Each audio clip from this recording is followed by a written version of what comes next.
The second last part of our chapter on coordinate geometry of the line involves us looking at what we would call the perpendicular distance from a point to a line. Now, why is the perpendicular distance of such importance? And I think if you take a line segment AB, it should make it very clear as to why the perpendicular distance is the most important one. There's C, point C, which is external to the line AB, okay? If you take C and you want to refer to C in relation to its distance from AB, you could say it is this number of units away from A. You could also say it's this number of units away from B, okay? But in between A and B here, don't forget, there are an infinite number of points, okay? And if there's an infinite number of points, what does that mean? Well, that means then that C could be joined to any one of those infinite number of points, giving me an infinite number of distances from C to AB. Now, why is the perpendicular distance of such importance? Well, the perpendicular distance is of such importance because when you have the perpendicular distance between A, B and the point C, it happens to be the shortest of all the distances that could be drawn. So the reason why we're fascinated with the perpendicular distance in terms of coordinate geometry of the line is because it happens to be the shortest of all distances. It's the shortest distance from C to the line segment AB. And that's why we're interested in it. None of the other distances have that short length. It's the only one, and once we go past it either side, the length starts to get longer again. Okay, so we're always looking for the perpendicular distance between a point and a line because it happens to be the shortest distance between that point and the line. Okay, so let's take a look. The shortest distance from a point to a line is its perpendicular distance. As I showed you here already, you can take any point x1, y1, any line given in terms of its general formula, ax plus by plus c, and when we have the coordinates of a point and the line given in terms of its equation, then we turn to page 19 of the tables, and up at the very top of page 19 of the tables, there is a formula. The perpendicular distance formula is there. Now, if you look at the perpendicular distance formula, what does it have?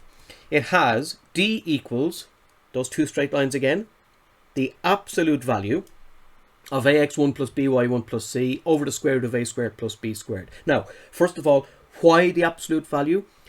For the very simple reason, length cannot be negative. Length is always positive. If you hop into a car and you drive 5 miles forward, and then you stop the car and put the car into reverse, does that mean you're going minus 5 miles? No, it means you're going 5 miles in the opposite direction. Okay, still 5 miles. Whether you're going forward or backward doesn't make any difference. So in this case here, we call this the absolute value. Absolute value, which means that no matter what you get in here, you always take the positive aspect of that answer, keeping the answer positive. So who's ABC, who's x and y? A is the coefficient of x, B is the coefficient of y, and C is the final constant in the equation of the line.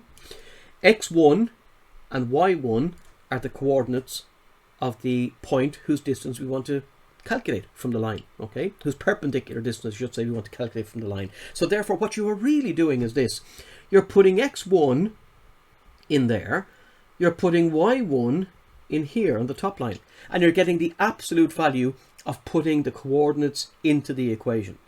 Then you're dividing it by the square root of the coefficient of x to be squared plus the coefficient of y to be squared. That's it. So on the top line, you take the point, you shove it into the formula for x and y, you get the absolute value, which means you always take the positive aspect no matter what it tells you, and then you divide that by the square root of whatever you get when you square the coefficient of x and the coefficient of y in the equation of the line, and do your division that way. Okay? Get the square root of that and then do your division. Okay, so let's take an example straight out.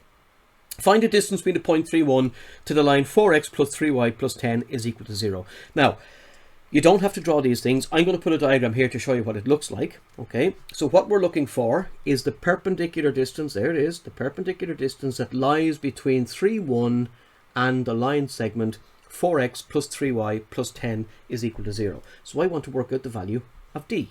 So what do? I take my x1, my y1, and then here I have my A, I have my B, I have my c. So the first thing I'm going to do is I'm going to put my x1 and y1 into this equation. So 3 will go in for x, 1 will go in for y, and that will give me the top line of my formula. Then I will divide that by the square root of 4 squared plus 9 squared. 4 squared is 16, 9 squared is 25, so I'm going to be dividing by the square root of 25. Okay, so let's just do that very quickly. It's the absolute value of 4 times 3 plus 3 times 1 plus 10 all over the square root of 4 squared plus 3 squared. That's the perpendicular distance. And that works out as 12 plus 3 is 15 plus 10 is 25.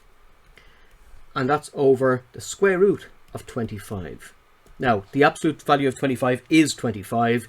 The square root of 25 is 5. So the answer comes out as 5 units. That's how easy the perpendicular distance formula is. So let's just do that in print. A is 4, B is 3, C is 10, X1 is 3, Y1 is 1. And we put them into the formula carefully using brackets. So be very careful when you're plugging in and you get an answer of 5. Okay, let's take this one here. K, this is page 281, question 9 from your book. K is the line 3x minus 4y plus 9 is equal to 0. So that's this one here. So that's 3x minus 4y plus 9 is equal to 0. Okay. The point A, 3, 0, is on K. So there's the point 3, 0. Fine. Okay. The line M is parallel to K. So the line M is parallel to K. Can you remember what the word parallel means? When they use the word parallel, you have to remember parallel refers to equal slopes. So the first thing I'm going to write down here is that if line M is parallel to K, then the slope of M is equal to the slope of K. Now, can I get the slope of K? And I'm just going to do this straight away. Of course I can. K has been given to me in the form of 3x minus 4y plus 9 equals 0. And from the previous classes, I told you that the most efficient way to get the slope of K is to use minus A over B, which works out as minus 3 over minus 4, which is 3/4. And if the slope of K is 3/4, well then the slope of M is 3/4 as well. Okay. The point 2 minus 1 is midway between K and M. Okay, so this is 2 minus 1. And that's midway between K and M. They want me to find the equation of M. This is the first thing. Now, when you're being asked to get the equation of any line, you need a point, you need a slope, and you need a formula. Okay? Slope, no problem. We know the slope is 3/4. Formula, y minus y1 equals m times x minus x1. But we're a bit stuck for a point. Okay? But here's what I would suggest. If P is halfway between K and M, then have a look. This relationship here. You take A to P and go the same distance the other side to get that point. See that? Now we can do that. So if you take A, which is the point 3, 0, so A is 3, 0. If you bring A through P, which is 2 minus 1, you're going to end up at a point which is on M, for the very simple reason that P is in the middle. So therefore bringing A through P will extend to a point on M. And all we've got to do, as we did in the previous class, is look at how the x's change. Okay, 3 goes to 2. That's a decrease of 1, so we decrease by 1 again for the x's. 0 goes to minus 1, so we decrease again by 1. And 1 minus 2 is this point here, which we're going to call Q. So that's 1 minus 2. And now I have 1 minus 2 together with my slope 3, 4 and my formula to give me the equation. So I take these two here as my x1 and y1, and I'm going to put them into this formula. Y minus minus 2 is equal to 3/4 by x minus 1. And in order to get rid of the quarters, I'm going to multiply both sides by 4. Okay, so that's, well, just before you do that, let's tidy this up a bit. Y plus 2 equals 3/4 by x minus 1, because don't forget minus minus 2, that's a 2 in there. So minus minus 2 becomes plus 2. Now multiply across by 4. 4y plus 8 is equal to 3x minus 3, giving me 3x minus 4y minus 3 minus 8 is minus 11 is equal to 0. And again, as I told you before, you can put the equal 0 to the front. That's perfectly fine. You don't have to have equal 0 at the end. So that is the equation of m. And lastly then, calculate the distance between k and m. So that's part 1. Part 1. Okay. Calculate the distance between k and m. That's part 2. Well, the distance between k and m is going to be twice the perpendicular distance from k to p. All right. So in other words, if I can work out what the perpendicular distance is, then all I've got to do is multiply that by 2 to get the total distance between the two. Okay, because when we're talking about the distance between any two objects, we're always talking about the shortest distance. So it's true to say, I hope everybody notices, that the distance between k and m is double the perpendicular distance between p and k. And I'm picking p and k because we know them already. All right, so p is 2 minus 1.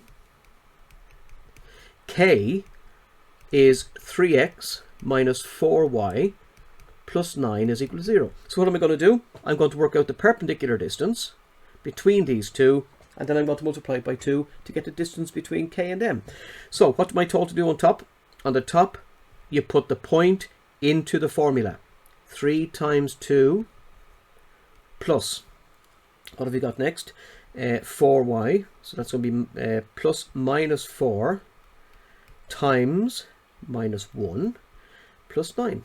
So there's the top part, all over the square root of 3 squared plus 4 squared, or minus 4 squared I should say.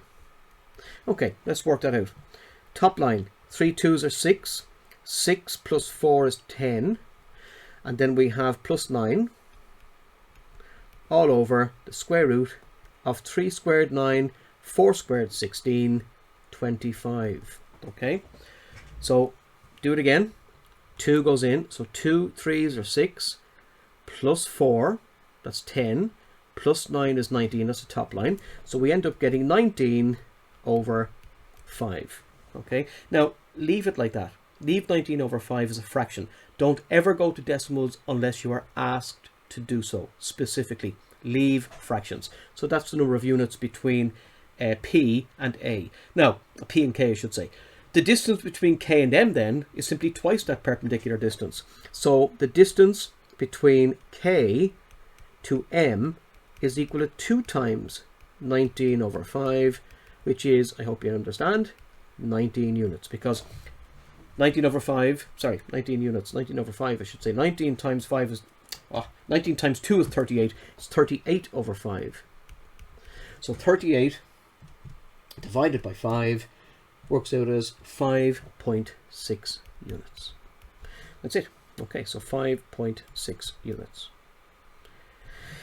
Okay, so all you have to do is get the distance between, as I told you, get the perpendicular distance between p and k. So I've worked out what that is. That distance there is 19 over 5. So therefore you double the distance to get the distance between k and m, which is 19 over 5 times 2, which is 5.6 units. Okay. Next one, find the distance between the parallel lines 3x minus 4y plus 10 and 3x minus 4y plus 15 equals 0. Now, parallel lines, I just want to draw your attention to something unusual here, and something that's always going to be the case. If two lines are parallel, do you notice that their x's and y's are always identical? It's only the final constant that gives their position on the actual xy axis. The x and the y give their slopes. So therefore, for parallel lines, the x's and y's have to be identical. It's a lovely shortcut if you're ever asked to get the equation of one line that's parallel to another. It's a lovely way to get a shortcut, because if you know anything about the first line, if you know the x and y of the first line, then you're going to know the x and y of the second one. So that's just something to watch out for something, questions that'll come up later on. Now, find the distance between the parallel lines. Okay, so let's see what they look like. If they're parallel, they're going to be something like this. Okay, 3x minus 4y plus 10 is equal to 0. 3x minus 4y plus 15 is equal to 0. Now, this is just a sketch. It might necessarily be the case, just a sketch. How do I get the distance between them? There is no formula that allows me to get the distance between the equation of a line and the equation of a parallel line. So what I have to do is I have to fall back on a method whereby I could work out one point on any of those lines. And if you remember carefully, the quickest way to get a point on a line was to let x equal to 0. So what I'm going to do here is I'm going to let x equals 0, and I'm going to rewrite the equation. So in other words, no x. What does that leave me with? Minus 4y plus 10 is equal to 0, which gives me 4y is equal to 10, which gives me y equals 10 over 4. So guess what I just have there? I have a point. So now I know that there's a point on this line called 0, 10 over 4. And what I can now do is I can apply the perpendicular distance formula with that point and that equation to get the distance between the two lines. So if you ever want to get the distance between two lines, one of them has to be reduced to a point and the other one kept as its equation. Now, what's the perpendicular distance? Well, the perpendicular distance, let me just move this here, perpendicular distance equals ax1 plus by1 plus c, absolute value, over the square root of a squared plus b squared. So, first of all, a, b, and c. What are they? A is 3, b is minus 4, and c is 15. That's the equation that we're given down here. I'm taking this equation here, okay? And the point I'm going to use, x1 is equal to 0, and y1 is 10 over 4. Now look, at honours level, get used to using fractions, okay? They're not going to give you straightforward questions with lovely whole numbers. Just get used to putting in fractions, but remember the golden rule. As soon as you introduce them, try to clear them. Okay, let's see what we get here. Perpendicular distance. Let's fill in this thing carefully. Well, first of all, a squared is 3 squared. B squared is minus 4 squared. So let's just fill that in. Now, we want ax1. Do you notice what happens?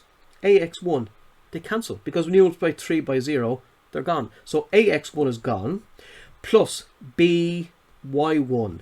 That's going to give you minus 4 times 10 over 4, then plus c, which is 15. So there is no x, so that's gone. It's then by1, which is minus 4 by 10 over 4. And again, look what happens. That cancels with that. So therefore, even though you introduce the fraction, it is eliminated as soon as you begin to substitute these things into the equation. So what does that leave me with? That leaves me with the absolute value. Well, the bottom line is going to be 9 and 16. Bottom line again is going to be 25. But this leaves me with minus 10 plus 15. So that's 5. So I end up getting 5 over 5, which is 1 unit. Question done. That's it. So again, keep in mind that there are many different ways to use a line without using its equation. If they give you the equation, you may reduce it down to a point by letting x equal 0. You may reduce it down to 2 points by letting x equal 0 and then y equal to 0. Okay, so just keep that at the back of your head.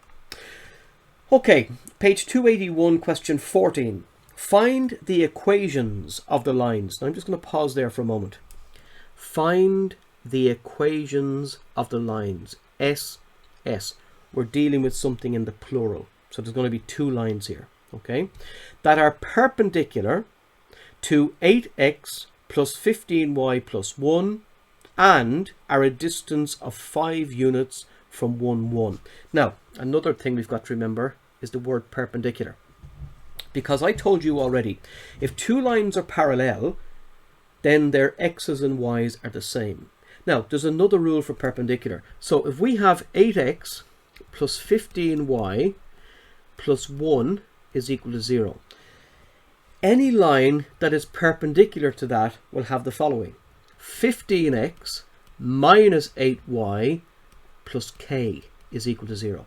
See what I've done? I have inverted the coefficients of x and y and changed the sign of y. That's the quickest way for me to try and get the equation of a perpendicular line. Now check it out, because minus a, if I was to check the slope here, the slope of this one would be minus a over b, so the slope of this line would be minus 8 over 15, whereas the slope of this line would be minus 15 over 8, minus 8, which would be 15 over 8. Now, if I multiply those two together, I get minus 1. So they're guaranteed to be perpendicular. So the rule is, If two lines are parallel, the x's and y's are identical in both equations. If two lines are perpendicular, then the coefficients of x and y are swapped and the sign of the y is changed. Which means then that the only thing I have to work out here is the value of k. Now what are we told? We're told that they're perpendicular to 8x plus 15y plus 1 and that are a distance of 5 units from 1, 1. Now, what type of distance? There's only one distance we're interested in mathematics. That's the perpendicular distance. So what I now know is that 1, 1 has a perpendicular distance of 5 units from what? From the new perpendicular line, from this one here, from 15x minus 8y plus k equals 0. So fill in the formula. What is the formula? What's the perpendicular distance formula? Perpendicular distance equals the absolute value of ax1 plus by1 plus c over the square root of a squared plus b squared. But here's the lovely thing. We know what the distance is. We're told that the distance is 5. So therefore the perpendicular distance will be 5. All I have to do is take the point 1, 1, put it into this equation here for the top line, then put 15 and 8 down here, square both of them, and then get the values of k. Now values of k. So let's just do this first of all. Perpendicular distance, I don't actually need that. Sorry. Where am I eraser? I don't need that. Okay, so let's do this here. So what have we got? Let's fill in everything. 15 times 1. So it's ax1. So this becomes 15 times 1 plus by1, which is minus 8 times 1 again.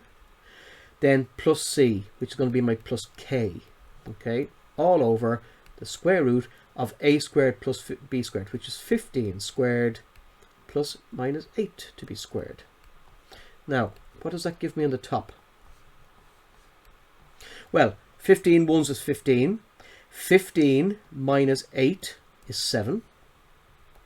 7 plus k is what's left on the top.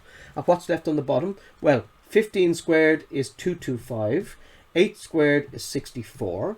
So that gives me 289. And the square root of 289 on the bottom.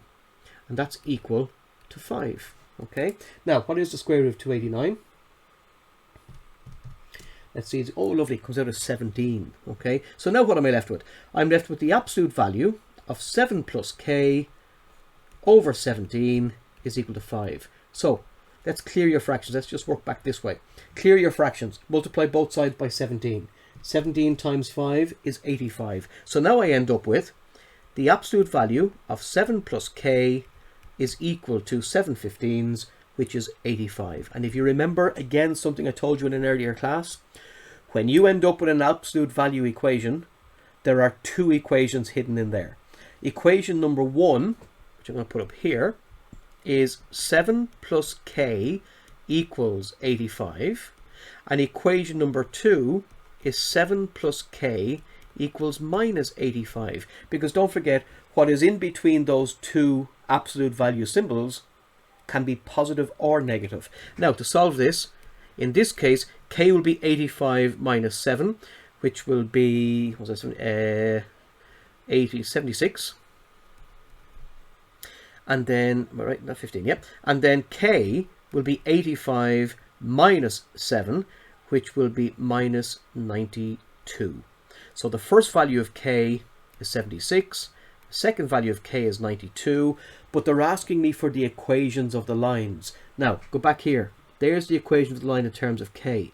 So therefore, the first equation would be 15x minus 8y plus 76 equals 0. And then the second equation would be 15x plus 8y minus 92 is equal to 0. And they would be your two equations. Okay, so I hope you're able to follow that. But that is the quickest way for me to get the equation of the line. So two very important things. If lines are parallel, well then the x's and y's will be the same.